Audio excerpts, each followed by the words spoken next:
Hey, folks, welcome everybody to the stream and welcome to my guest, Josh City from 86Boxing. Josh, what's up, brother? Hey, what's going on, Random? I'm good. Happy to be here. Love to discuss these fantasy type matchups. Boxing is a sport that allows for them to go in great detail. So I'm happy to be discussing it with you. So salute to you and everyone listening. Yeah, man, shout out to our fellow historical enthusiasts. And yeah, we're just going to do, I don't know how many we're going to get to. We're going to do a little fantasy matchmaking here. You see there on the main graphic, got two of the greats, Sam Langford and Muhammad Ali. Hopefully we'll get to that today, but I'm not sure. That's not what we're going to start with. We're actually going to start with something like when people think fantasy fights, this may not be a fight that jumps out at many people, but it is in context of the teens. This is a fight that has some implications, and it was a fight that could have happened, just didn't come together. We are talking about Fred Fulton versus Big Jess Willard, the Rochester Plasterer versus the Potawatomi Giant. Josh, I know you've done a video on, you've looked at both of these fighters, but I know you've done a full video on Fulton. You want to just tell the folks at home a little bit about these guys?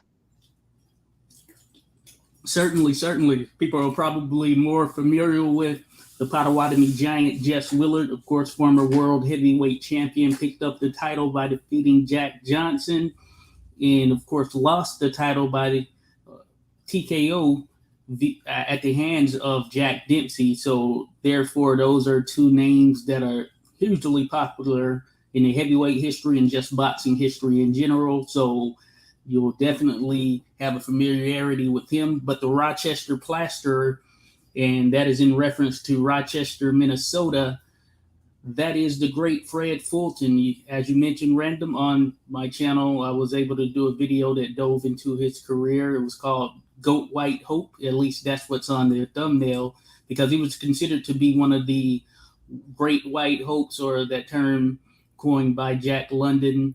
And this was in response to a potential opponent for Jack Johnson at the time that he held the World Heavyweight Championship, though Fulton would have been a little early in his career for it to have happened, or at least for him to be at his most formidable. That aside, Fulton is someone who actually had a pretty solid overall career. He's one of the better heavyweights that we've seen come across the sport at 6'5", 220 plus pounds. He is also one of the big punchers that we've seen in the sport as well. And that translated in his career as he went about fighting the best heavyweights available during the time period in which he competed, which ran parallel, of course, with that of some of these guys we mentioned, and, of course, ran parallel with Jess Willard. Now, there are contrasting styles between the two, because Fulton, he was one of these guys who didn't initially get his start in boxing, but he was a huge individual, and he started to work boxing. I think he did a bit of wrestling, if I recall correctly, beforehand, and then eventually worked his way into boxing. There's always been that connection between boxing and wrestling, certainly. But that aside, he really focused on it, and he worked with different managers who took him about going through the process the right way, especially his second manager. And I believe that was Mike Collins. He actually helped to get him the spotlight that he needed in order to be able to challenge for a world title. He had some early fights against the likes of Carl Morris, who is a very solid heavyweight, also from Minnesota, around that area. He also was in with a number of other guys you may be familiar with, in terms of Ed Dumboat Smith, Sam Langford, etc., etc. So he is someone who was well-traveled in the sport, and he carried a huge punch. So he knocked out a great deal of his opponents in his wins. So his punch was legit, and at points he was on pretty impressive runs that were derailed by Jack Dempsey and Harry Wills. Now, one of the individuals that he wanted to take on during that period just so happened to be Jess Willard. Now, I mentioned a lot of people are familiar with Jess Willard. But I will just add that he, of course, is one of those heavyweights who was able to work his way into position to be able to gain the title by defeating Jack Johnson. This happened in Havana, Cuba. And one of the traits, or a couple of the traits for Willard, was the fact that he had a lot of, he had endurance. He could take a lot of punishment, and he was a very strong fighter. Not as technically sound on the boxing front. That's because he started late. He got ahead. His background was in the circus, so he did a lot of things that helped to build up that endurance strength and whatnot. And this helped him, especially on that hot day in Havana, Cuba, where Jack Johnson was trying his best to get him out at that particular point, especially early in the fight. But he couldn't withstand just the attrition and the ability to withstand the punishment that that Jess Willard actually possessed at that point, and he was ultimately able to get him out there with a hard straight right, which was probably Willard's best punch. So he and Fulton, they seemed to match up very well, just given where they stood stylistically. Fulton, he's another guy who was very tough with his straight punches, strong guy as well. I think if you look at it from a technical standpoint, neither were overly technical, but I'd probably give the edge to Fulton, who actually had a lot of fights for a heavyweight by comparison to Jess Willard, who got a good deal himself, but Fulton, of course, was more traveled in that space. And Fulton overall had to go through a lot of competition during that time, even guys bigger, smaller, and he would take on pretty much whoever. And this fight was a real possibility at one point. As a matter of fact, the one fight that Jess Willard did have prior to losing his title was against Frank Moran. In actuality, that fight should have been with Fred Fulton. It ultimately did not happen. They were scheduled to take each other on, and then the promoters backed out and then replaced him with Fulton, thinking, or replaced him with Frank Moran, thinking that Moran would be a bigger name. But realistically, Fulton, he was a big name himself, and there was a lot of clamoring for this contest to happen. So close, but no cigar. That's why it makes for a very, very interesting fantasy matchup. Absolutely, brother. And these are two big fellas. I think, it's fair to say Willard was more heavy set of the two.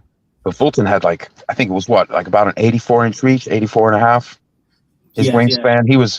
He was rangy, and he could use it. Like in 1917, he took Sam Langford, the great Sam Langford's left eye, just keeping him at the end of the jab. I mean, mixing in the hard straights, but a lot of that work was just keeping him at range. And this was not something that was easy to do, even as Langford got a little bit older. Because Langford still kept a winning record going into those later years, for most of those later years of his career. So he was still extremely dangerous against big fellas, because that was his specialty. But Fulton, he did have the skills to give him an awful lot of problems. He also fought him again in a exhibition to raise money for, I can't remember if it was the Army or it was Children's Hospital. There was some sort of charity. They did. Langford and Fulton had another little go. I think it might have been a 4-rounder, but they did have the proper fight. Langford did not make the distance. So we know that Fulton was a puncher. Lots of stoppages, including over Moran. So they're you can look at some common opponents. There are guys that Fulton was able to stop that other good fighters didn't stop in certain fights. Moran would be an example of that. So, hell of a puncher. Big Jess Willard, lots of endurance, very naturally large, big framed fella. Just from what you know about these guys, obviously, folks, we're speculating here. We don't have the detailed sort of video evidence of these guys to, the way that we do for more modern fighters. So we're just extrapolating out from what we do know. But how do you think Willard will be able to close the gap on Fulton, or do you think he's going to find himself stuck on the end of that big jab? That's a very intriguing question, and it is one that isn't an easy fight to just call, firsthand. But there are things that I do think favor Fulton in this matchup. As a matter of fact, I won't be shy in saying that I felt that if the two had fought, during the period when Willard had the championship and they were scheduled to meet each other, I do think that Fulton would have, yes, I do think that Fulton would have won that contest and would have become world heavyweight champion. Now, as far as closing that distance, it's tough with two guys who are very long. Willard was a little bit bigger at 6'6". He could be in the upwards of 240. From what I recall with Fulton, he never got as heavy as Willard, at least during his fighting prime. And I think that it certainly could play a factor. The weight, that is, would play a factor if the two were going at it to a certain degree. But just thinking about closing the gap for sure, it would be something that I think both would have their strengths at doing such.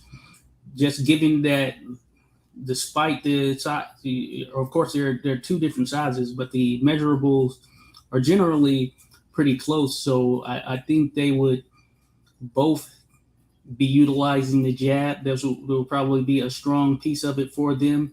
And I think in doing such, they would have opportunities for each of them to land their right hand. So I think that it's intriguing because if you think about Willard and just kind of how he was successful, it was oftentimes behind the jab, and of course being able to get off the right hand, close the distance to a certain degree. And I think that would be a strong suit with the two going at it, especially early in the fight. But I think it also would open the door for Fulton, who I think would have had a bit more wrinkles to his game, to say the least. I think just during his fighting prime and of course leading up to it, he spent a lot of time with individuals who weren't always large individuals, but more so guys fighting at heavyweight as well that were able to move and were really good at the fundamental side of boxing and kind of the pieces of getting in and around, ducking and dodging individuals who were bigger than them. That was something they were accustomed to. He was in there with Porky Dan Flynn, for instance. He was in there with Billy Misk, and that's probably one of the prime examples, having worked with Billy Misk. Those two, I guess you can say, were rivals in some sense, both being from Minnesota. So I think that would kind of play in Fulton's favor as far as if Willard wasn't able to find anything outside of what would be kind of that straight punch and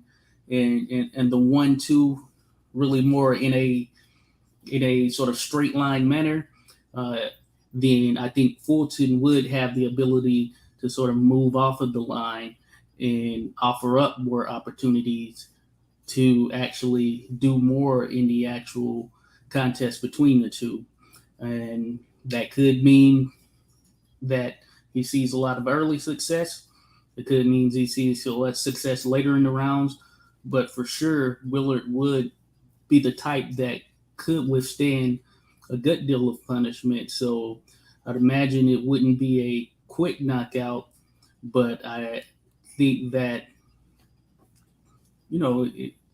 overall, some of the things or tools that Fulton has would play in his favor in the long run, at least. That's my assessment of such, just thinking about it. And of course, closing the distance as well. Yeah, I think I have to agree. I think the fight favors Fulton. I mean, he has more experience. He has a fantastic range. And from what I've read, at least, it just seems like he was a more accurate craftsman in there than Willard, who would have had a little bit of a weight advantage, but not necessarily like an overall reach or anything like that advantage. And stylistically, I do think Fulton was a little more together and he fought a tougher schedule, a busier schedule. I think he would be able to handle Willard, but maybe like if it was a stoppage, be late in the fight, 10th round or further. We didn't actually set the round count because that would factor in a lot of these fights, certain fights. But yeah, I think like a normal length fight, whatever, 10, 12, 15 rounds, I think I'd favor Fulton to get it done. Maybe even stop him toward the very end, but it wouldn't necessarily be easy. You know, Willard was very, very durable. He could take it. So even if he wasn't as smooth, he could definitely.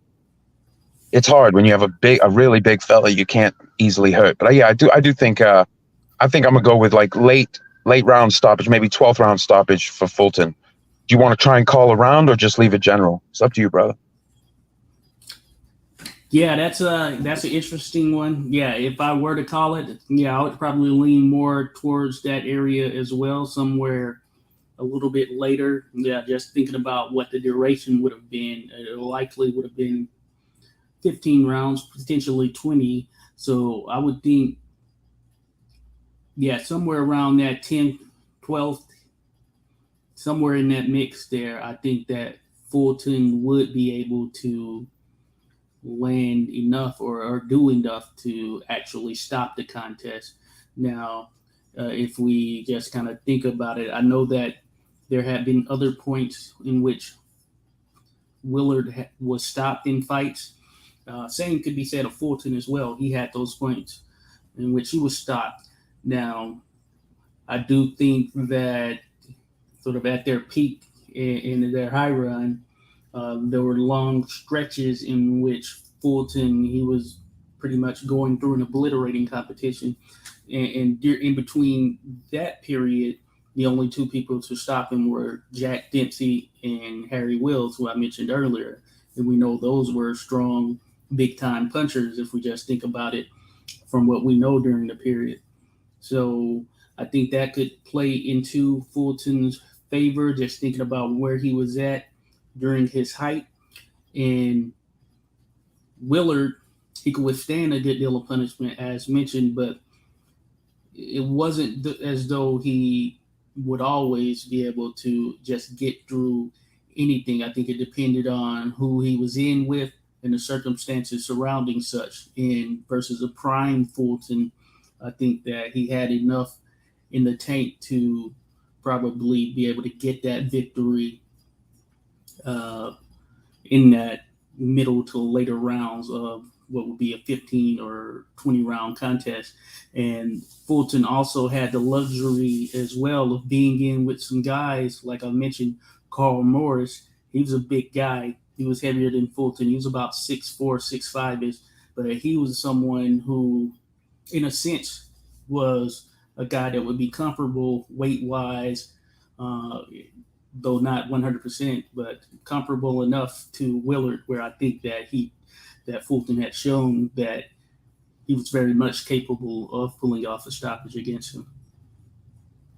Yeah, I concur with all of that. And also, like, Gumbo Smith had a good jab, you know, and he was able to, even though he was giving up 50 pounds to Jess Willard. It was actually, I said 1914 yesterday. It was actually 1913. Gumbo beat both Sam Langford and Willard.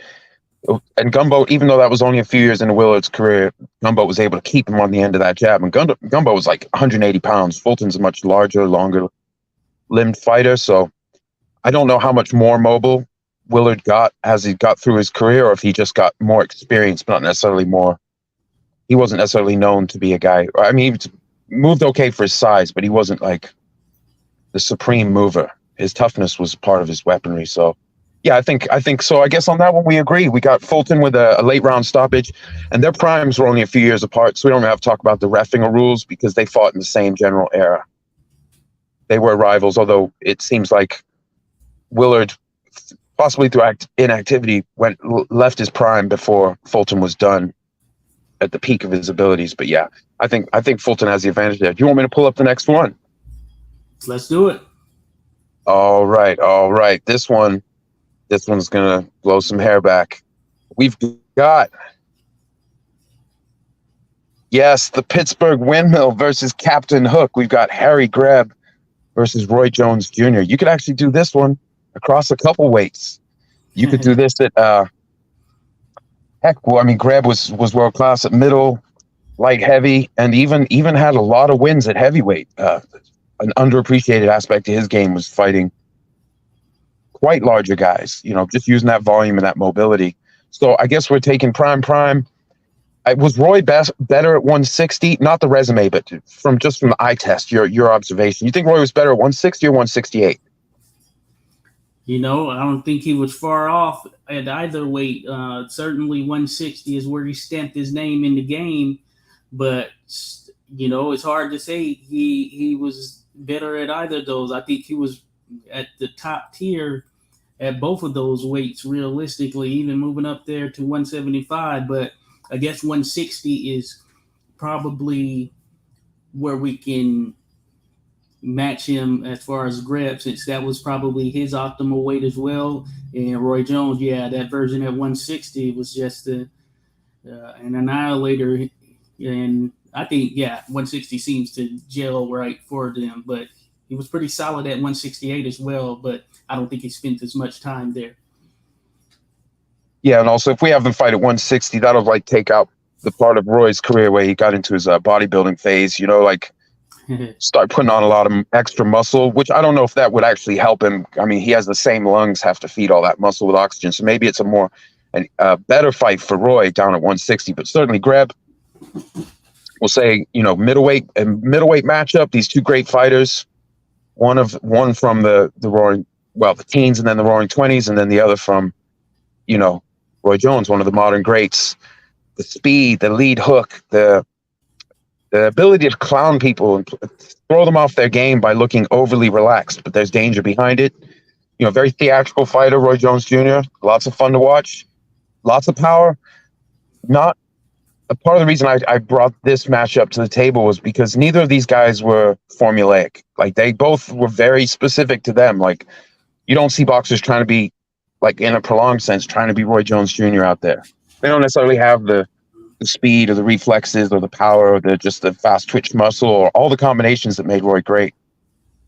But Harry Greb didn't, when he was at his best with his full mobility, he didn't stay still. He didn't let anyone get set, and he would throw flurries of punches, not just combos. He'd throw flurries and then be gone. Because it's hard to, I know from experience, like when you're sparring, while you're actually getting hit, even if it's with a jab, it's hard to do something else while you're getting hit. You can cover up, you can try and move, but when the actual moments you're being punched, even if they're light punches, it does affect your balance and your ability to do something.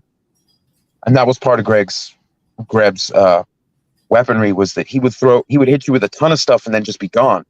So when you're ready to hit him back, he's out of range. He's already bounced away and he's still hopping, and he might come in and throw some more, but while you're figuring out what to do about the thing you just had. So I thought this was a great matchup. They both had strong chins. Greb had an epic chin that was tested all the way up to heavyweight. While he could still make 160, like Bill Brennan, he took it from Bill Brennan. And this is someone that had given a lot of trouble to other top fighters, as you know. So, I thought this was good. Both guys, multi-weight fighters. They both, really capable and very specific to themselves. So how do you I guess we'd have to have them fight twice, once in each era. How much do you think the glove size and the reffing style, because Greb was pretty rough and tumble, but also at this time you could get DQ'd, I think, more easily for throwing that extra punch when someone was down. I know Roy and Mike Tyson, Marciano, some of these other guys, there you can see on the footage they throw that extra shot, but the ref doesn't, because he knows the fight's over. He doesn't like call it a DQ. But in the early era, you could easily get DQ'd while you're winning a fight. That's happened to people. So I don't know that it's overall is probably like a more rough style in Greb's era, but it doesn't mean that every single thing you can take more liberties in every realm in Greb's era. And so Greb was, he was able to navigate the rules of time. Both these guys are intelligent. I think they could both translate across eras. But how do you see? Let's start with, they fight back in Greb's day. The gloves are smaller. Maybe if it's a title fight, it's longer rounds. How do you see the opening rounds of this going, Josh? Where knowing what we know about Roy Jones and what we've read in the common opponents of Greb, how do you see the early rounds of this going? Yeah, this is a very intriguing one right here, especially considering that we know Greb is a polarizing figure in the sport of boxing, and many regard him as the greatest of all time. If not that, then amongst the top 2 or 3 greatest of all time.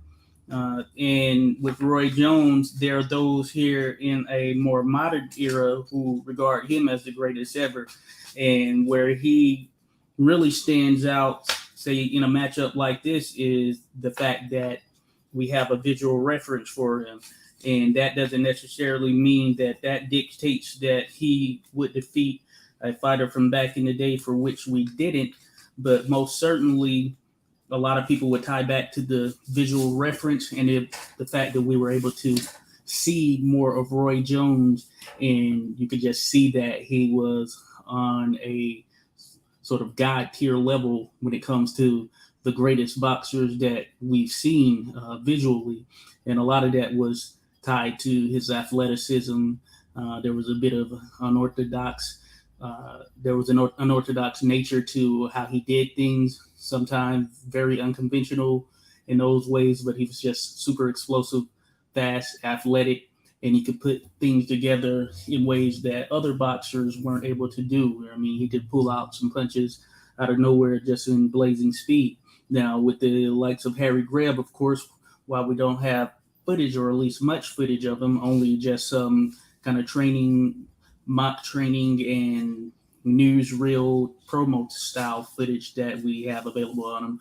But what we can tie to are the many accounts, to include various quotes and things of that nature that came directly from those opponents he was in with, many of whom we have video on. And I think that is something that you can kind of factor in from that visual standpoint. But one thing that I always bring into the fold with a guy like Harry Greb versus any modern guy is the fact that he fought so many different individuals that it's hard to visualize a style that he would not have seen. Now, you could argue, of course, we could see Roy Jones in from a visual reference. You could say, hey, I don't really see many boxers who look like Roy Jones or who have done anything to the nature of Roy Jones. But, you know, the way that I view it is, if you just take boxing at what it is, really two individuals fighting, and then their varying individual styles and skill sets that they bring to the table, I would say it's hard to find or it's hard to look at a guy who may have had 300, 400, 500 plus fights. This is other guys, including Greb, for instance, but just Greb, just say a guy with 200 to 300 fights, for instance, and say that he wouldn't be able to deal with a specific style, especially considering that he was able to defeat a lot of this competition back then. And that is with him being a guy that was considered to be not very conventional, not as skilled from the standpoint of what we might tie to visually in doing things in an unorthodox manner. So I think that would be an aspect that would kind of play in the Greb's favor, just thinking about that experience piece of it. And of course, we know that things have sort of shifted, very different these days. And you have boxers who get a lot of experience in the amateur side. Back in the day, they might have gotten a little bit of experience on the amateur side, but many kind of just jumped in, were thrown to the fire as pros and had to work their way through that. But Greb, he has a high enough level of competition that he's faced, as well as a high enough number of fights, that it's hard to fathom any one individual boxer, regardless of how great they look visually, being someone that, or a style that he couldn't necessarily deal with, just given the accounts that we have of him, because most oftentimes he was that same type of individual that would be compared, I guess, in a similar fashion to Roy Jones. Is just kind of freaky, the things that he was able to do, things of that nature. And as you mentioned, Greb, I mean, he was known to have an incredible pace and stamina, and I think those were strong suits as he was going through this competition, a guy who just never stopped in there. So I'd imagine that, thinking about the early rounds of it, I'd imagine it'd be a fast fight for probably both of them. And you would have to think over the long run, just given that he was fighting in longer fights and, of course, had more experience, then some of that would start to play into Greb's favor. So the big chance I would see there early would be for Roy to potentially catch Greb with something that he didn't see coming, and that being a catalyst for him to be able to potentially hurt him or go for a stoppage there early on. But in the case of Greb, as I mentioned, all that experience, all those fights, also not a guy you could necessarily just knock out in that manner. And that shows if you look at his record. I believe maybe it was like one time that he was stopped, something like that, once or twice, but I believe it was once. So it's not necessarily guaranteed that even if Roy were to catch him, that it would be enough to actually stop Greb, or at least to hold him from continuing to fight forward as time went on. So additionally, when I just think about just kind of the contrasting individuals and who they are, I think one of the things that will play into Greb's favor as well is the fact that, he literally had to box his way through pretty much almost all of his contests. And what I mean by that is he didn't have a knockout punch. He had some knockouts on his record, but if you look at it, you compare it and do a like percentage comparison, it's going to be very low as far as the number of knockouts that Greb was able to obtain in all of the competition that he was facing. So that meant that even in there with the guys that would be considered technically better than him from a fundamental standpoint, or as boxers from a visual standpoint, as I mentioned, because we have a lot of videos of some of these guys, that even in those contests, he had to box his way through. And these guys would be individuals that we would consider more skilled. So that tells me that there was something extra, something about Greb beyond just the sort of skills aspect, what the other fighter brought to the table, that he was able to find whatever it is inside that fire, that intangible, and overcome such. And he did so on such a regular that it's hard to envision just any fighter being able to solve the puzzle just in a direct sense. Of course, he had situations where he ran into some guys who were able to get a victory over him. I believe it's Michael Dow who got a victory over him and wouldn't rematch him. We've seen him Greb in rematches. He was usually pretty much supreme in rematches. So there are those situations where he could potentially be outboxed. But that being said, when you take into account series of fights as well, that was kind of few and far in between. And we have some of the best technicians that the sport has seen that he was able to take out or defeat, I should say. Tommy Loughran, Gene Tunney.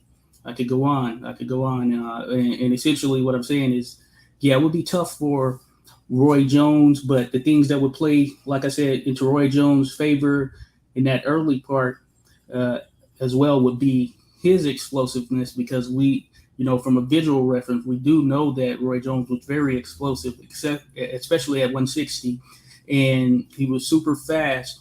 And it would be interesting to think about how that compares or how that translates with him going in there with a guy like Greb, who I'd imagine wouldn't be as easy to hit in certain circumstances, given just that they both would be in there looking to outwit the other, even just in a natural sense, because they have styles that we generally have an understanding of and that are tied to them from sort of the research that we've done, the things that we've seen. So very intriguing first few rounds. I think it makes it past that and it goes into probably deeper waters.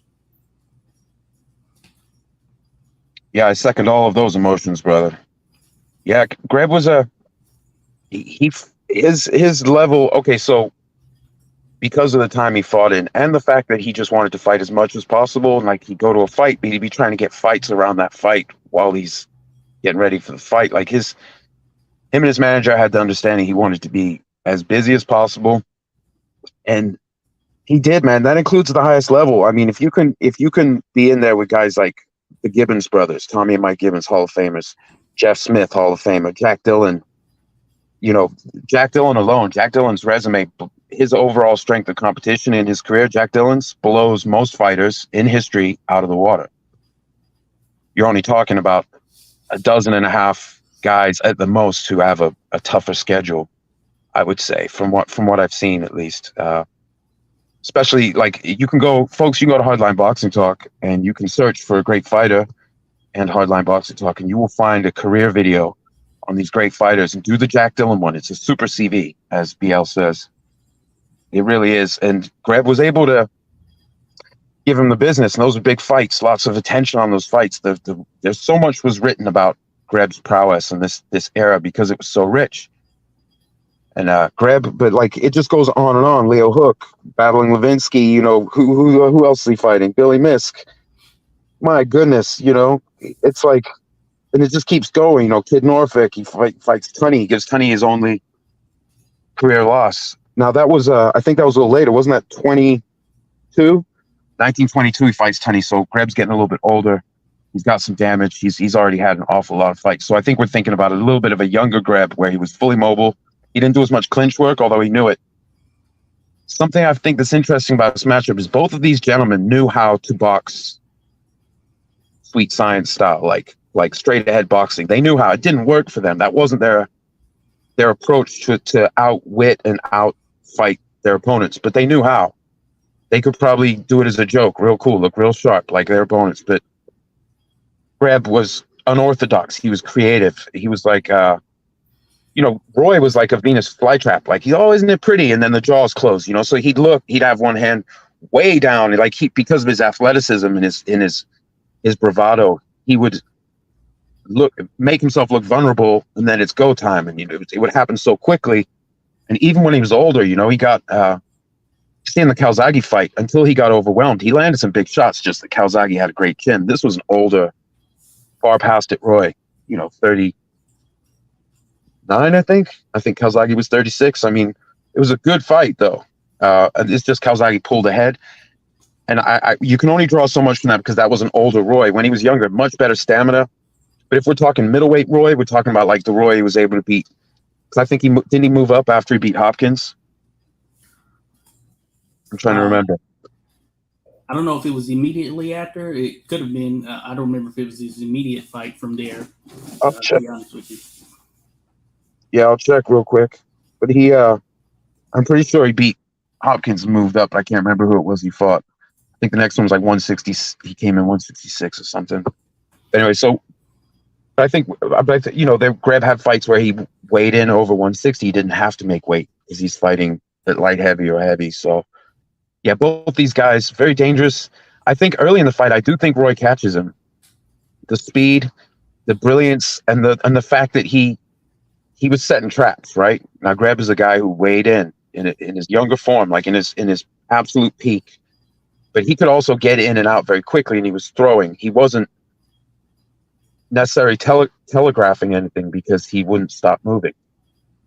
He wouldn't stop. It's like a video game. You know, he keeps bouncing left, right, forwards, backwards, but then he's throwing these flurries of creative punches in between. But I do think that Roy powers through some of that and lands. Maybe even knocks Greb down early in the fight. But I don't think it wins Roy the fight unless they've boxed 4 rounds or 8 rounds. If they box, because as that fight goes on, Greb's going to pick up the pace. He's going to start fast and speed up, and he's going to stay creative, and he's going to figure out. So like every time Roy does that plant right, you know, goes back to the corner, does a little bit of the shoulder action, then throws that lightning right hand. You know, he's not going to be able to land that again and again and again on Greb. Greb's going to know it's coming. He's going to go, okay, that's what you want to do. So I'll do this, you do that, now I'm going to do this. And that's the danger of Harry Greb, is he just overwhelmed people, and everything that worked, they would hit air and he would hit them because he was just thinking about it more. He was like Salvador Dali, you know? he's out here melting clocks, and then people are like painting buildings, trying to paint buildings with him. So yeah, I think the fight favors Greb, but I do think Roy catches him. I do think it's a fantastic first like 4 to 8 rounds, but I think it's just that fighting at that pace against a guy with that chin, it's even if you're Roy Jones Jr., like that's tough because Greb could take it from far bigger guys than Roy would have been at that time at middleweight. You know, later when he got more meat on him, maybe Roy hit harder in an absolute sense, but the speed always multiplied the actual concussive force of his punches. Great speed and accuracy. I do think, like, you know, Roy with that faint jab and then that kind of leaping left hook. I do think some of that works. I do think he does a lot better than a lot of Greb's opponents. But I don't think he can withstand the fury over the course of the whole fight. And I do think it probably goes to decision. Roy was really tough himself. And Greb wasn't he knew how to power punch, but that wasn't his style. That wasn't his approach. Just like if Roy wanted to go in and pity patter, if he didn't have the bravado and that sort of that fire to like clown people while looking amazing and hitting hard, like that, however he envisioned himself, he could have boxed different ways. He was making a decision, just like Ali, just like a lot of these great fighters, they make decisions and then they make adjustments within the fight. And I think Greb's adjustments and his overall experience, he'll go, okay, so if your best thing is that laser right, I know how to trigger that, and I've got 15 different ways to punish you for throwing it. Maybe he does eat some. Maybe I'm pretty sure he's going to get a bloody nose. Maybe even he gets cut over his eye. Greb's going to go through it to win this fight. But yeah, I think I got to favor him. I got to favor him in a fight. And I think even in the more modern rules with the larger gloves, and you know, in the more strict reffing in most aspects, I think Greb's able to take it. I think it's just he had the cardio on the chin to go with that frenetic style. So as long as we're talking about Greb that's young enough and has his full vision, you know, both eyes, yeah, I think I'd lean toward him, but not as a given, because I do think Roy knocks him down, and I think he catches him, hits him with some artillery, but not enough artillery. He doesn't have the volume artillery. Whereas say like Muhammad Ali, I know a different weight class, Muhammad Ali, when it was finishing time, not known as a power puncher, but if he's throwing like 15 or 16 punches at you all at once when you're already wobbled, that's a bad, but Ali knew the technique and he could throw super hard when he wanted to. So guys make decisions. I think Greb's fight IQ wins him this fight in his cardio.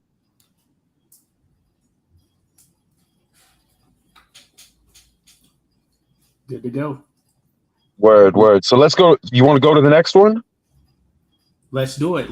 Yeah, thanks, everyone. And I'll just say that I think Greb probably overcomes it on the cards and becomes a winner as well. But yeah, we can jump into the mix. Hey, yeah, thanks for bearing with us, folks. We're kind of winging this. We got just under an hour to go before I have to go into work. So yeah, it's a really good fight. So I wouldn't take anything as a given in any of these fights, really. I mean, we're just speculating because we don't always know. Because if you looked at like Ruiz Joshua on paper in the fight, you'd be like, yeah, don't underestimate the guy. But Joshua, we've seen, he should be able to use his reach and everything. And yeah, we never know what's going to happen. That's what makes it so fun. So let's see. We got a few options here, brother. You know what I'm thinking? This is one I've been really excited to do. I was trying to find a matchup for these two all-time great punchers. One is a combination finisher, probably the greatest combination finisher in history. The other is a top 5, well, probably top 3 for his actual weight puncher in history. I'm talking about the not necessarily old mongoose, the great Archie Moore, top 10 fighter of all time, in my opinion. And Ruby Robb, Fitzsimmons, Speckle Bob. Speckle Bob was the hardest hitter of the early era. Until Sam Langford came along, Ruby Robb was the guy who delivered the biggest bombs. And he wasn't super huge, so it's extra impressive. But Archie Moore has, as far as a high-level fighter with finishes, this is Mr. Finishes. Archie Moore, extremely clever. Both these guys, very intelligent fighters.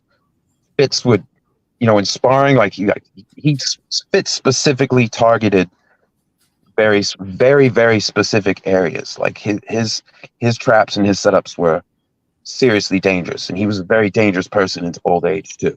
Don't be the guy who tries to rob Fitz or get in an argument with him in a lobby or anything. Just don't mess with Fitz. He was stormy. And I think that comes from his childhood. His mom was tough. I did an article on that Fitz did. He was like the guest editor for a newspaper doing the boxing column and the sports column, and he did the How I Got Into Boxing. And he said he was going out to get his mom's snuff box filled. And he described his own mom as a good woman of the Spartan sort. He came from, and his wife was tough too. So Fitz was just around this. He was a blacksmith. This is one of the hardest men of all time. This is really a serious dude who, fortunately for the world, went into boxing and not politics or something else. Like, this is the hardest of hard men. But Archie Moore is the same thing. And Archie Moore's resume is stunning. He's up in the top handful of people as far as having wins over Hall of Famers. He has, I think, 16 Hall of Fame wins, puts him above a lot of great fighters. This is a supremely good stylist, and also a tough man, and a very intelligent person and fighter, very perceptive being. And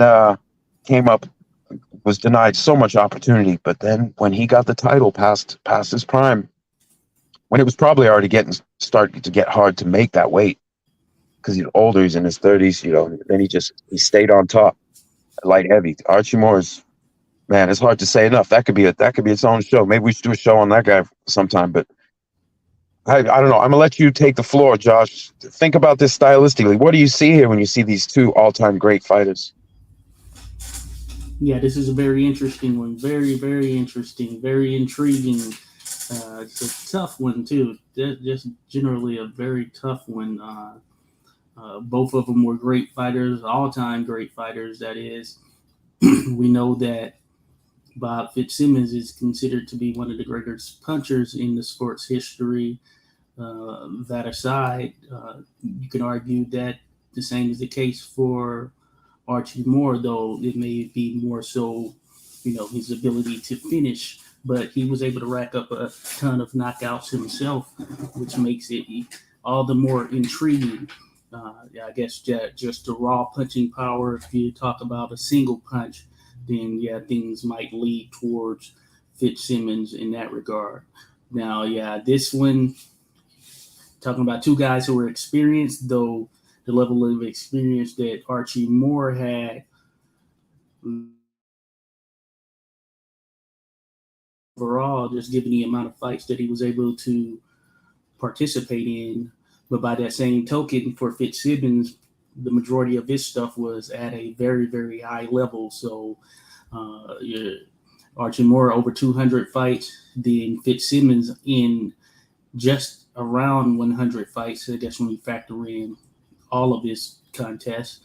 And that makes it so intriguing right there. You have 100 more. Now, we say often, we mentioned it all the all of the time, how there are probably other ones that took place, especially in the time of old Ruby Robb, as that was a period when, of course, you had to, or you would be willing to do what you needed to do to get an extra few bucks in your pocket. So if that meant a fight in the back room of some bar or saloon, then that is what it is. It would take place, and I'm sure that individuals would leave there with bragging rights. But man, just stylistically, two of the greats. Moore being one of the more skilled boxers the sport has seen, and you've had opponents as well as peers and others in varying fronts who would consider that to be the case as well. As far as Bob Fitzsimmons, outside of the punch aspect, he could really box as well. We saw that by virtue of his ability to be in there with the likes of a James J. Jeffries. And while he lost those contests against him, it wasn't because he wasn't necessarily winning or wasn't necessarily laying the fight down or putting his punches together and giving it to James Jeffries, because he was actually outboxing him in those contests, and he ended up losing in the later end once the attrition came, the endurance started to wear down. and Jeffries, of course, outweighed him, a much bigger fighter. And that was the story of kind of Bob Fitzsimmons' career, as he was the first three-division world champion coming from middleweight. And, of course, Archie Moore, another one of those guys coming from middleweight. And we know what he was able to do to go on and do great things in the sport. This is an interesting one because they both did end up going up to heavyweight. So you could, in theory, see them taking each other on at any point or any division.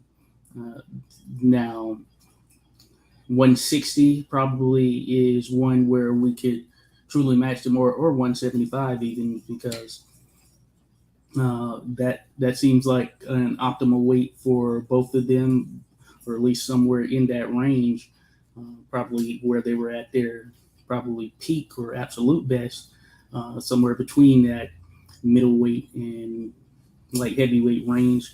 And then I think it would come down to what each is able to withstand.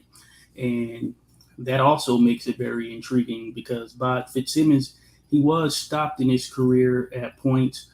And a lot of that came when he was a bit older and in there with some bigger guys, as far as when he lost, though it wasn't always the case. But he had some pretty long stretches between when he actually lost. But I would say that the bulk of such came as far as him actually being stopped while he was at a larger weight. And of course, with Archie Moore, I would say that the bulk of such came when he was at a larger weights. Though it did happen at some lower points as far as him not being at heavyweight per se. But that being said, while he was a middleweight generally and essentially operating in that light heavyweight range, you didn't really see him get stopped as much. Now, he was in some tough contests for sure, some very tough contests. And I know one thing we brought up was the not Jimmy Bivens, but the Von Durrell matchup, and that shows you that, hey, he actually had a pretty solid chin on him. Same with Bob Fitzsimmons. So, very intriguing just thinking about that. So I don't think either were a guy you could just stop unless you had, everything seemed to work right for you, and you were able to just land everything in a manner that was so clean that eventually something had to give. But outside of that, I think they pretty much both go through hell to win a contest. And they had that drive and the instinct that made them top level tough fighters. Now, you could argue, or one of the things you will want to look at, I guess, in between this point, if we're talking about the skills part of it, is just what do we think the gap is between Bob Fitzsimmons when he was fighting and Archie Moore? Because you oftentimes get some who think the sport evolved somewhat.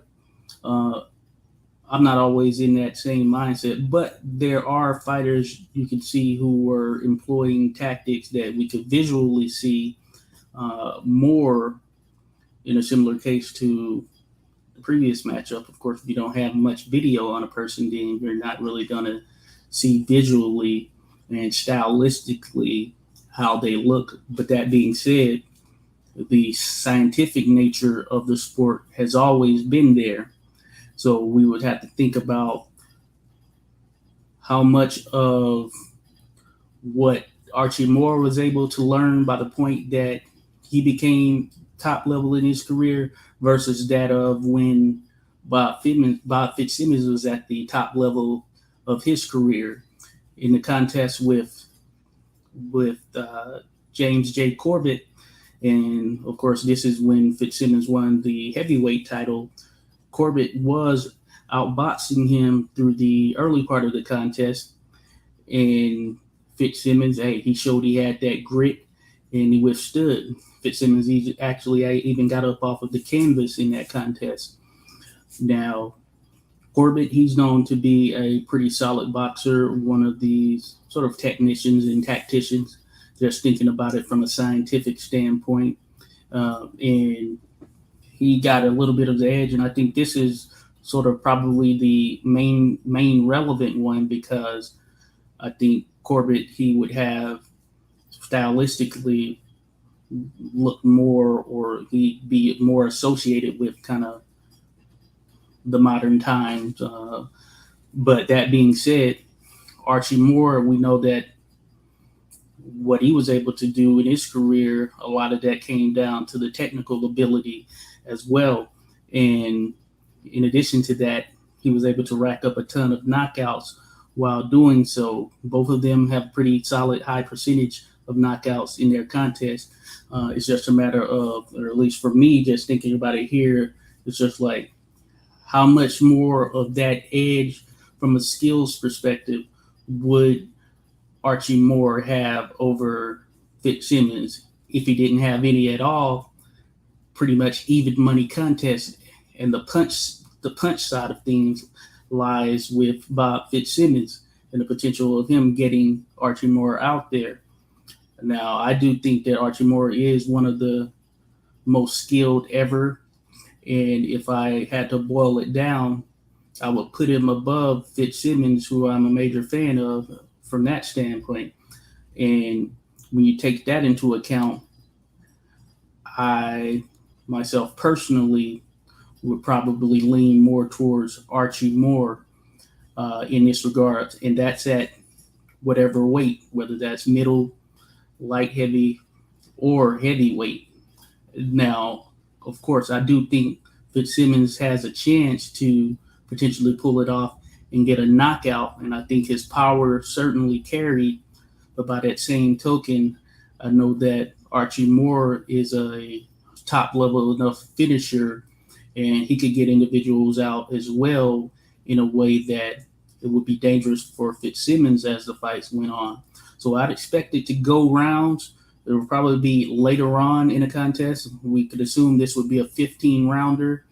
And I think that at some point there, I think both have the mental capacity, that mental edge, especially at their peak, that they would both still be in there and they would be hard pressed going down. But I would probably lean to a points victory on the side of the old mongoose in that sense. Wow, great analysis, 86. I love it. I love it. I was giggling like the idiot I am as I put this graphic together. I was like, oh man, good luck with this, buddy.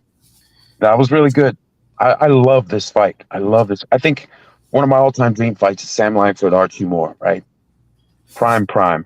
But this fight is pretty crazy. If I had the time machine, I'd have to think about it because, okay, so we'd have to put some, for me, to even try and think about it, I have to put a little context. So are they fighting in an era where you have to show up live to watch your opponent, or are we fighting in an era like Moore's era where it was easier to actually scout your major opponents?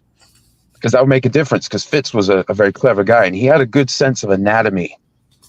Like what hurts the most, what really drops a guy, where exactly, and that exact angle to land that solar plexus punch or something. And he was ridiculously strong, which is, he was, like that blacksmith profession. That's, if you think about it, like, is there a better way to give yourself like just a deadly punch? Slinging that kind of stuff around, that kind of hard, just everything, But so I think early in the fight, he'd be able to catch Moore. And I think he'd understand what Moore was doing after a few exchanges and be able to land. But I do think the Archie Moore had more layers to his game, and he certainly has the resume to back up his adaptability. Like I'm looking here at this excellent stat book from the Boxing Librarian, boxinglibrarian.com. Go check these out. They're available for purchase. Moore, it's like he beat 7 different Hall of Famers, which is, he had 16 wins over them, but 7 different Hall of Famers. This guy, it wasn't like most of Moore's in his prime. If we're talking about his best overlap between his experience and ability, but also having his physicality, he'd already had a monster career. Fitz was still dangerous later on. But I think just Moore's experience, like he'd know what Fitz was doing. Fitz would know what he was doing. I think early in the fight, Fitz is able to catch him. But I think then Moore starts using angles more and starts setting traps and, you know, countering off the counter, and he would understand the danger. So he might get caught early, but as the fight goes on, I think Moore takes over the fight. But I don't know if he can stop Fitz when he was at his best. I don't know if he has, even with all his greatness, Fitz was mega tough. You know, so if he wins, it might be points or on cuts. I think I'd slightly lean toward Archie Moore, but early in the fight, he could get hurt. And if Fitz had you hurt, he knew you were hurt. And he was an Iron Man. He was vicious. Fitz is, you know, he was special. Now, Archie Moore was incredibly special, but Fitz had a mean streak in him that was, you know, according to his write-up on how he got in boxing, some rugby player broke his nose when he was a kid for kicking the ball to him, and it grazed the guy, and the guy came up and broke his freaking nose. He was out, he's unconscious, and he looked for that guy for years, but he got into fighting, and he did amateur tournaments, Gem Mace. You know, he learned from hard men, and then he came up, and he was, you know, when he beat Gardner, wasn't he already like 41 or something when he beat George Gardner for the light heavyweight championship over 20 rounds? Was it 20 rounds? Certainly up there in age. Yeah, I mean, Fitz stayed dangerous, so it's not that Moore has. So you could actually have them fight a series. So let's say they fight 5 times, right? They fight as rookies, they fight as like early prime, mid prime, late prime, and then as old men. I think the older they get, the better Moore's chances get. I think the younger Fitz is, because he was kind of an old fighter anyway. I think the more likely he is to actually get him out of there, because Moore could be hit. The thing was, he could take it and he knew how to roll with it. But Fitz knew how to adjust to people who are rolling and he knew how to change those angles. That was part of his whole traps thing, and he knew how to find that midsection. So I think, yeah, the younger they are, the more likely Fitz is to win. But I don't know if I would favor him in any of those matchups. So maybe he's 45% to win when they're younger, and maybe he goes down to like 40% to win by the time they're old men. But no, that's a great point you brought up there, Random. I do think certainly younger Archie Moore, as he was coming up in the middleweight ranks, that would probably be one of the times where you could probably favor Fitzsimmons a bit more with the power. Certainly. So that's an interesting, intriguing point right there to mention for sure. Yeah, we should keep in mind, you know, Fitz was often in the 160s, right? Not always, but like, but he fought in an era where there were plenty of guys. They weren't good enough to compete with the faster, more nimble, mid-sized and smaller heavyweights. But there were guys walking around fighting 220, 240. There are lots of, you know this from research. There are lots of guys. Oh shoot, that was a huge fella, but he ran into smaller guys who were better. And just like today, you know, just being the biggest on its own doesn't mean anything at all. You're just a bigger target. You got to have different kind of skills. If you're a Fury-sized guy who can't do the things Fury can do, you're just a giant target, a giant midsection for someone to just hammer on all night long. But yeah, this fight, you want to bust to a next fight? I absolutely love this matchup, and I would love to see a series, 5-fight series. I think maybe Fitz takes one of them, or the first 2 at the most. But I think I would favor more to add those layers, just that creativity to attack the science of Fitz. Fitz was the science of pain and destruction, but Moore was like he had a impressionist flair. He was just fantastic. Yeah, so yeah, I think a small edge to him is fair. Yeah. Same here, you know. Yeah, of course we could continue on with this. This is such an intriguing one, very, very intriguing. But yeah, of course we have others that we got to tap into. So yeah, folks, leave your opinions on these fights. I know you have been, but talk away. I'm not acknowledging any chat. We're just keeping it on the conversation, but we're going to do a recap show and address everything you're saying. So just fill it up. Just keep certain lines of respect. Let's not go too far, okay? Because this is like a library. So say it in a way you'd say in your own little section of the library, if you don't mind, just on my channel. But anyway, but other than that, go for it. You know, I just don't want to hear people suck and this stuff. Like I'm not into that. None of these guys suck. We're all a bunch of softies compared to these gentlemen. So we're going to always keep that in mind on Random Acoustic Thoughts channel. We are nothings. Okay. So look, check this out. Okay. So I don't even know. Which one of these? This is delicious. This is like Neapolitan ice cream, and you're trying to figure out which to scoop first. I'm gonna flash the three, and then because this might be the last one we get to, I'll flash the three. Okay, here's one. Here's two. And here's three. So, which one do we do? We're only going to get to one more, I'm pretty sure. I got to go to work. That seems proper. The Jack Johnson, James Jeffries. Okay, and we'll lead the next show with those other two? That's fair. Yes, without a doubt. Here we go. The Galveston Giant versus the Boilermaker. Little Arthur versus Jeff. This is an insane fight. Jeffries, at his very best, was kind of a phenom. He wasn't the most technical, but he was a bull of a guy, and he was really quick for his size, So he wasn't a slow dude, but he retired. He made a lot of money. He retired. And Johnson didn't get the fight with him. He was one of the guys in contention. He was the colored heavyweight champ by the time Jeffries retired. So they didn't unify. They did fight later, but Jeffries had missed multiple seasons of boxing, and he had to lose reportedly 100 pounds to get back in fight shape. So, but Johnson wasn't in his absolute physical prime, but Johnson's skill set was out of this world. So even as he got older and a little bit heavier set, wasn't quite as mobile, he was just getting better and better. So Johnson's sort of an enigma in that sense. Older Johnson was still the best around, although there were some questions because of his great contemporaries. But no one was like, this guy's a punk, he can't fight. Johnson was always he was legit, rock star champion, but they knew he was the best, at least at the point he won the title from Tommy Burns, unified the colored and the formerly white titles. He was the best. Sam Langford, Joe Jeanette, and Sam McVeigh, maybe they also deserved a lot of mention. They could rival that claim, but Johnson did certainly prove it, and he spanked Burns. He'd already done so much. I think the experience comes into play in this fight, 86. I'm seeing, if we're talking prime, I think Johnson's prime, because it's tough, right?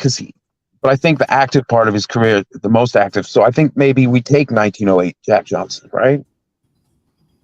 December 1908, the Jack Johnson that just punked Tommy Burns. I mean, you could do the 1910 version. He was a little bit heavier. He was in his early 30s.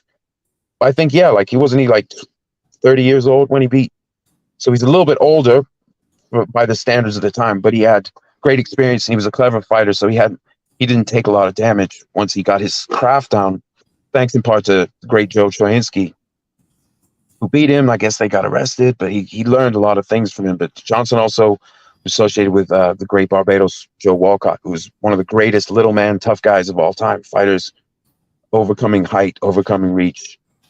And Johnson picked up a lot. He was a very, very intelligent person. And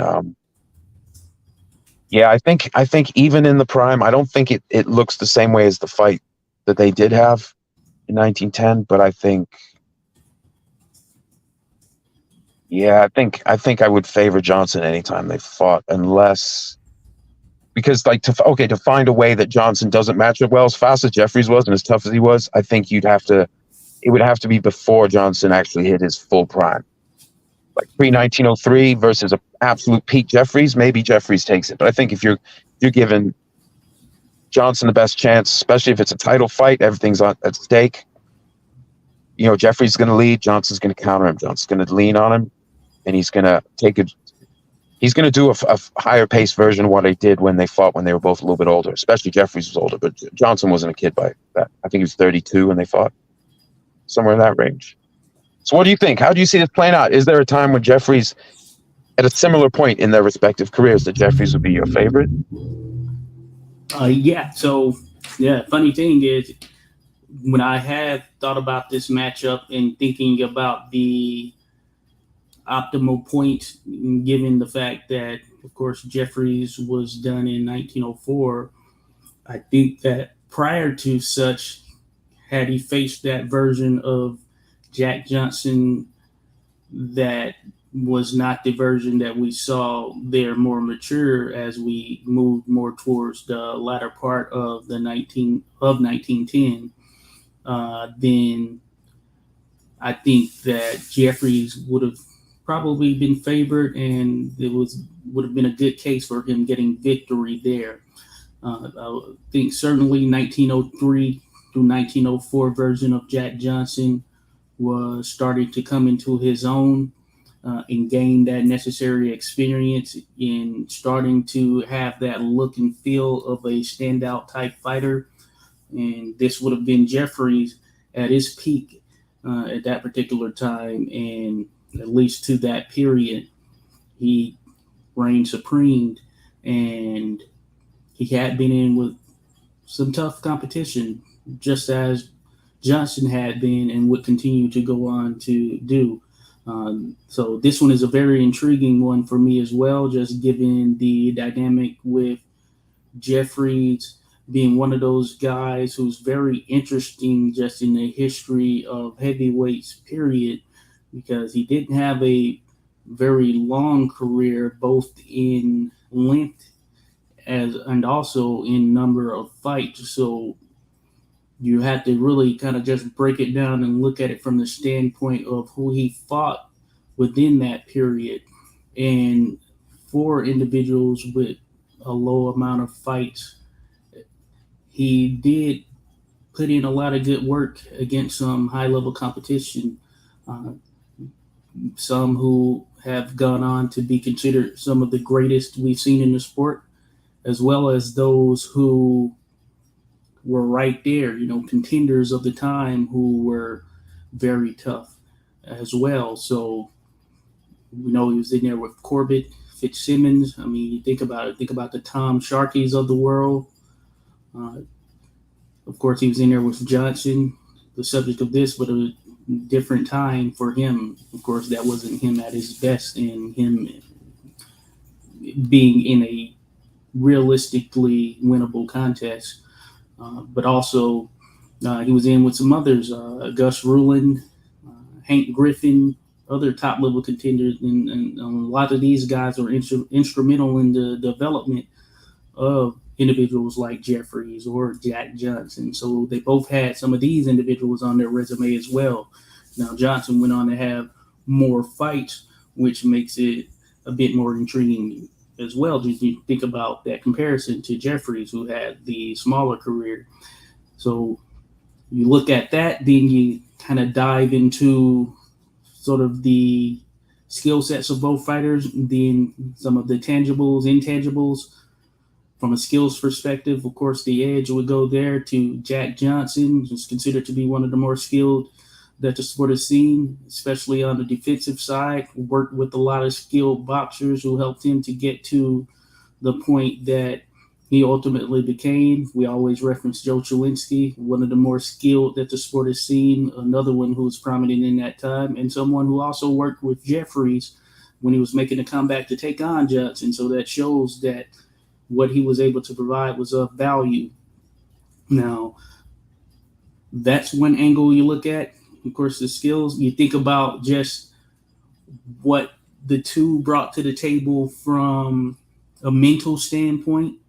Neither were a guy who would essentially just crack under the pressure. I mean, you'd have to give the edge to Johnson. I think it's safe to say that what he likely went through from a mental standpoint, just being in the ring during such polarizing times, and what he had to deal with, there's no question that, you think about it from that perspective, you want to give him the edge in that sense. But Jeffries, by that same token, this wasn't a guy who would back down. He was very much stubborn in the ring as well, and a true fighter in that sense, because he didn't have quite the same skill set as Johnson or a number of the individuals that he would face, especially up there at the top level. But that being said, he more than made up for such with some of the other things that he brought to the table. I mean, thinking about just their ability to, even at his size, be able to be one of the more enduring fighters that we've seen, because he was perfectly fine going the distance. And as a matter of fact, in taking out some of the top guys, that's where it came. It came a little bit later in the fights. It wasn't an early stoppage type situation.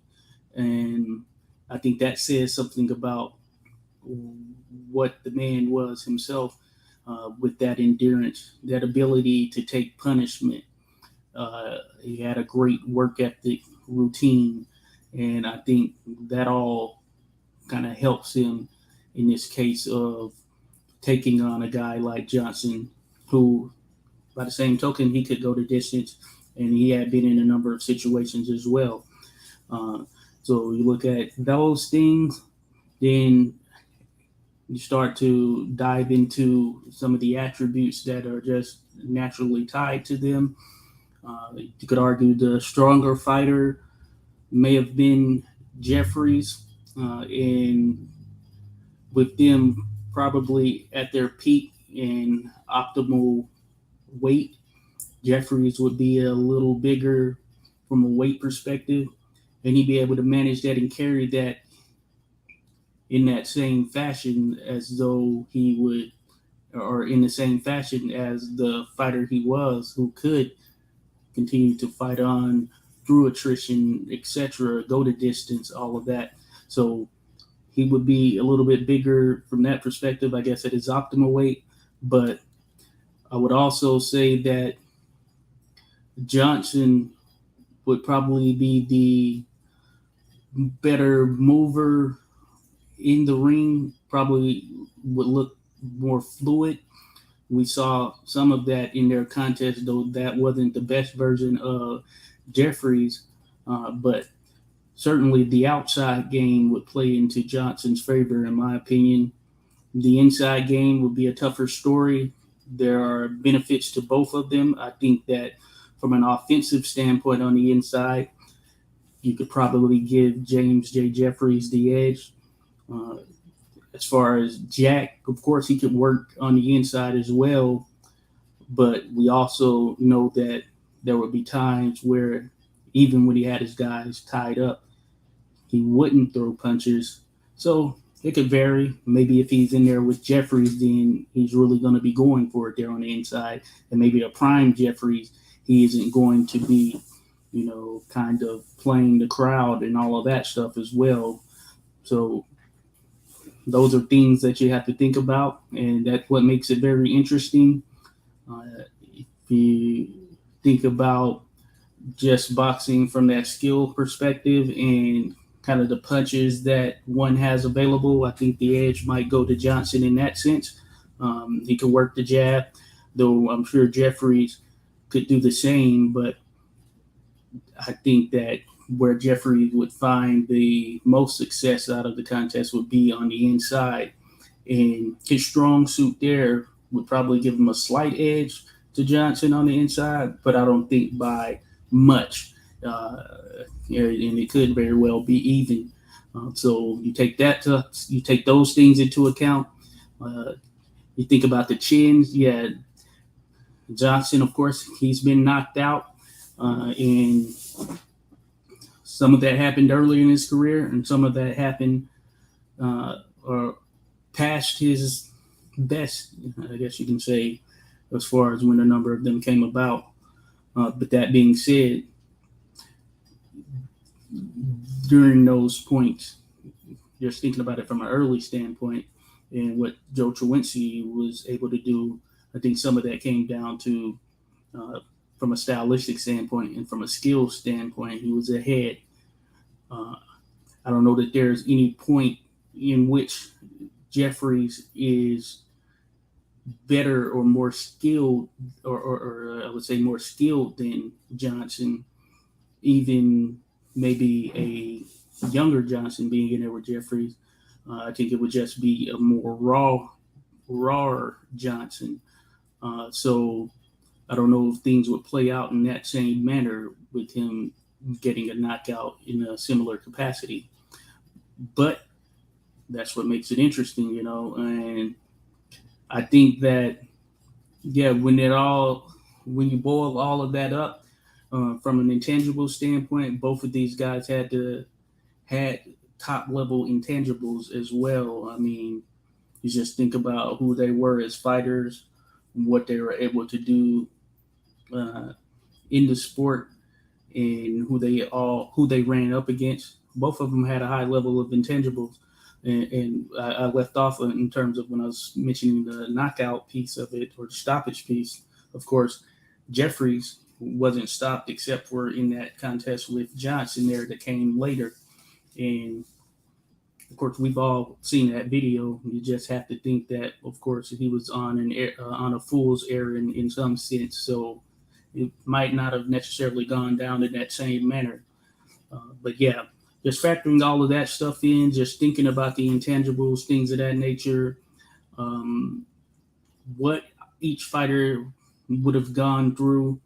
I think I would give the edge resume wise overall to, well, I think it would be very close. I think it would be very close. I would have to, it's hard to say who. I think it's maybe slight edge to Johnson, though some of the individuals he faced that were, of course, some that would go on to be the best, the likes of Sam Langford, for instance, that was a little early on. Sam McVay, a little early in Sam McVay's career.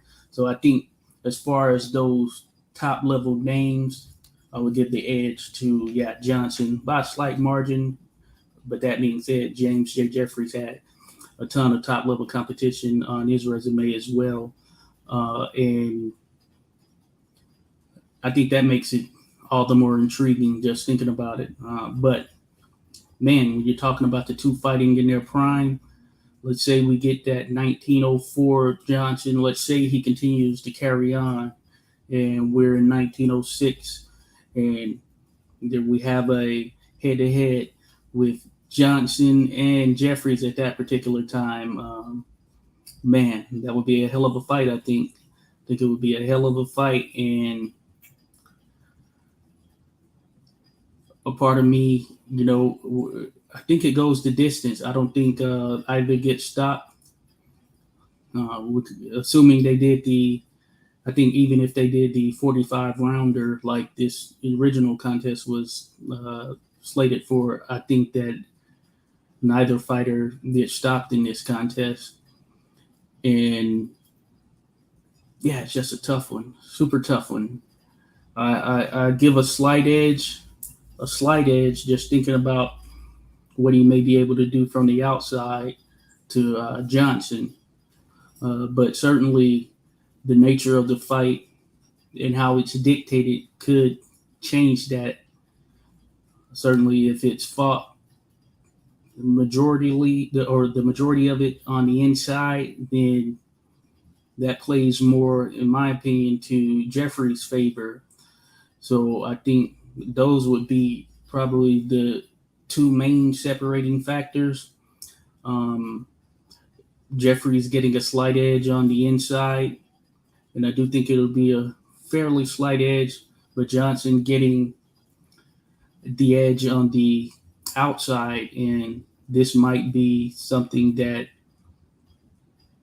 would be a margin that would be a little bit greater than the margin between what Jeffries is able to do on the inside to top Johnson. So thinking about it from that standpoint, yeah, I say it goes the distance.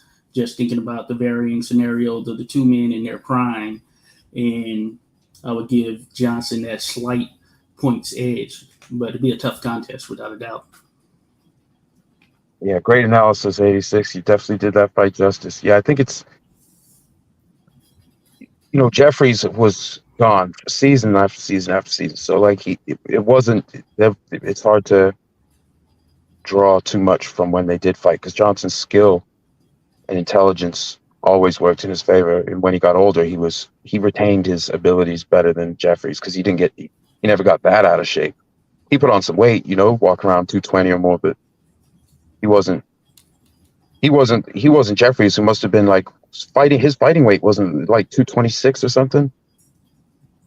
So he was over 300 pounds. We could probably comfortably assume he was over 300 pounds when he when he went into training. So he's not the same. He's not the same guy. And when he was young, he was ferocious. Fought some dudes. Some of them are a little bit older, but he definitely earned his his reputation as the key star in sports and the hardest man in the world, best in the world. But if we took 1908 Johnson, because he had some more experience, like 1906 Johnson, I'm not sure, but he was already excellent. But by 1908, the end of 1908, I think it was peak Johnson. At that point, he was bigger, so he had a little bit more oomph. But he had all his intelligence, all his mobility and stuff. He was 30 years old. He'd already developed his full style, and he could clown people. He could clown big guys. I feel like I favor him peak versus peak, like 1900, whatever you think Jeffrey's best years, 1900 through 1903. I don't know if he was slowing down by the time. I'm not sure how he was living his personal life, so I don't know if he was slowing down by the time he retired. But a couple seasons before his retirement, against the 1908 Johnson, I think Johnson makes him look like a worse fighter than he actually was. Jeffrey's a very, very good fighter. I just think Johnson, stylistically, he could exploit the fact that even though Jeffries was fast for a big guy, that didn't mean he was fast for a smaller guy.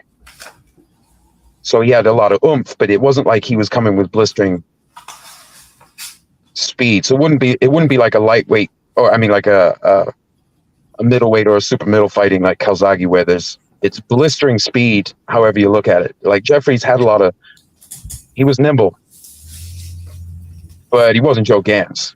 And he wasn't even like Sam Langford. Like said, Johnson could work at high speed.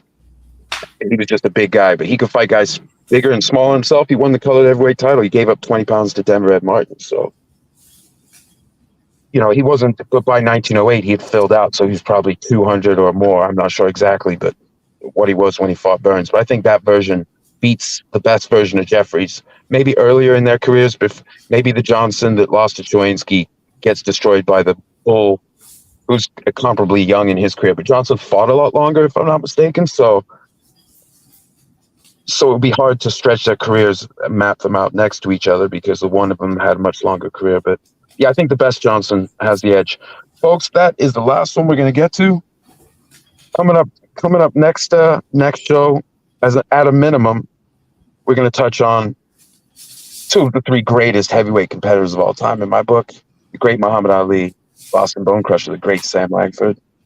We're also going to do this one I can't wait for: the Idol of Paris, the Oxnard Cyclone, Sam McVeigh, the California Rail Splitter, against Kid Dynamite. It's Iron Mike Tyson. Iron Mike, two great power punching, clever heavyweights with phenomenal lead hooks, amongst other tools, from totally different eras. We're going to do this matchup. This one I can't wait for. And I'm gonna throw in one, if you want to do some homework, because this is a little bit more obscure. We're going to do Gumboat Smith against the Philly Phantom, Tommy Loughran, the great light heavyweight, who also competed up at heavyweight. Gumboat Smith, small, heavy. I'm not sure if he ever competed at light heavy. He was around that size at times, but then he got heavier as he got older. So that's a matchup. You want to look up Gumboat Ed Smith and Tommy Loughran. And we'll have some other stuff too. I think we'll have time for maybe. What did we do tonight? 86. I already forgot. What did you do? Did we do 5? Was it 5 or was it 4? It might have been 5. We started with Willard Dempsey. Oh, not Willard Dempsey, but Willard Fulton. Then we rolled into Greb Jones. We might have done 4, because after Greb Jones, it was, what was after that? Archie Moore and Fitzsimmons. Then this. It might have been 4. Might have been. Unless there was another one wrapped in there. Well, that's what's up. Well, we're going to call it. Folks, I want to thank you so much for tuning in. I appreciate it. I appreciate all the comments and the shout out to all of you. I see you, but I'm just I thought maybe we'd get to 5 or 6, but this has been so great. This is just sort of a different kind of format to the content that I'm doing. Like, it's more like we're giving like long, not dissertations, but we're giving long rants, long expounding on thoughts in like a lengthy manner. This is intentional. I hope you've enjoyed it. I hope you look forward to next week. This one's going to be tough. This one's going to be especially tough, because we're talking about two of the cleverest of the heavyweights. And one of them arguably the most nimble, and the other one arguably the hardest hitter of all time, especially for his weight. But even ignoring his weight, Sam Langford makes a claim as the hardest puncher of all time. A lot of guys thought so. A lot of serious people used to think so. So, but Ali, we're talking about Ali, the one and only. So, prime versus prime, we're going to try and figure out how long these guys' amazing primes lasted, the different versions of their prime. These are both very special fighters for some overlapping, some different reasons. But we're going to do that. Then we're also going to do the best Mike Tyson, the focused killer that was Mike Tyson. So we're going to try and identify his prime, and then also the great Sam McVeigh. And then we're going to try and figure out that they're going to have to do a series, right? They're going to have to fight in the finished fight in Paris in 1909 rules, and then they're going to have to fight in Iron Mike's time in the larger gloves, because McVeigh fought in a time with 4-ounce gloves and no mouthpiece. So think about that, you know? Yeah. So Iron Mike, how does he fight without a mouthpiece? Because he wasn't unhittable. He had a great chin, though. I mean, and he was so hard to hit, but when he was at his best, this is going to be a good fight. But I don't think we should underestimate Mr. McVeigh, who was really dangerous on the retreat. He looked like a bull. He was just the same. He was practically the same dimensions as Mike. I don't know if his neck was quite as thick, but otherwise, similar sized person, right, in size and weight. And he could fight on the retreat, and his straight lefts and his lead hook on the retreat was dangerous. So if you're thinking about the peekaboo style and how quickly Mike can close ground, McVeigh can get backwards, throwing some heat, and he had to fight the great Sam Langford on the retreat. As many people as Sam McVeigh knocked out, you know, he had to tip his hat to the hardest puncher certainly of that era, but possibly of any era. And so, but he did, and he drew with him over 20 rounds the first time they fought, and then he actually got a points win over Sam Langford the next time they fought that same year, 1911. So we're maybe looking at 1909 to 1911 Sam McVeigh. I'm not sure. You'll have to help me with the Mike Tyson's prime, late 80s, the end of the 80s. Would that be fair? I don't know. Yeah. We're gonna get into it, but I'm talking myself into being late, folks. Thanks for joining in. 86, big up, and shout out to the Boxing Librarian, Hardline Boxing Talk. Go to that channel. There's so much great content, and also Scrapbook Boxing, Museum of the Forgotten Fisticuffs, and 86 Boxing. Josh, thanks for coming in, brother. This was awesome. Anytime, my friend. Okay, and look for the notification, folks, on the next show, and have just a fantastic day. Take care.